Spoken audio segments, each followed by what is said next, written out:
Apart from these various important provisions in relation to defamation, it will be worthy to discuss the latest decision in the area of defamation, which has been the case of Subramanian Swamy versus Union of India.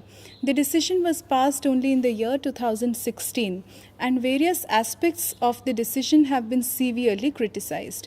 The decision was passed by Justice Deepak Mishra and Justice Pant, leading the bench, and the question was whether the criminal law of defamation can form a reasonable restriction on the freedom of speech and expression, whether it has a chilling effect on the freedom of speech and expression.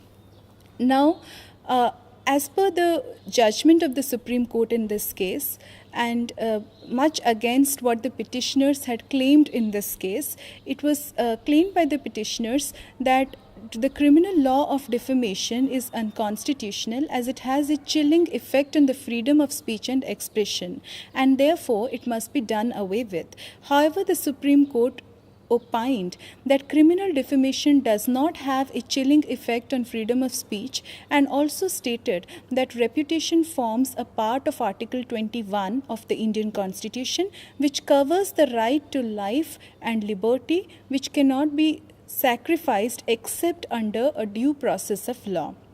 The judgment has been severely criticized, and many scholars have come out stating that the only reasonable restriction on fundamental rights are the ones which are mentioned in the constitutional promise.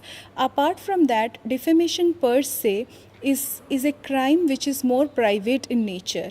There is no reason why a crime so private in nature must have drastic public consequences. So whereas it is a more difficult process to initiate defamation proceedings, file a suit of defamation in civil law, it is very easy to initiate defamation proceedings in criminal law.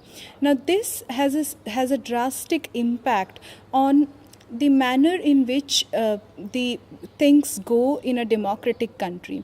So, for example, at the receiving end of several cases of defamation have been journalists.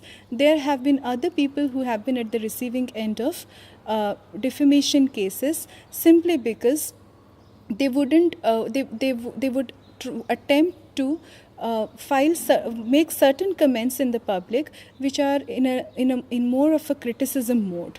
So it is important at this juncture to discuss whether a constitutional promise of the Indian Constitution is retained by retaining a criminal defamation, or whether it's time for us to do away with the idea of criminal defamation.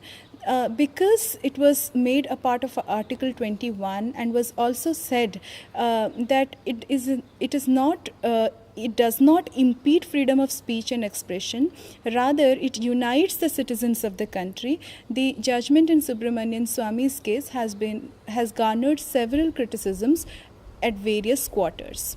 This is what we need to know about defamation as of now. But before we conclude, it is important for us to understand that reputation is considered to be a very precious possession of an individual. Reputation is an important facet in the life of any individual, and therefore it is important that the reputation of an individual should not be harmed in society. But before we leave, we need to ponder on this note. Is it necessary to have criminal consequences for the offense of defamation, or is it sufficient if we retain civil processes to deal with wrongs which are defamatory in nature? Thank you.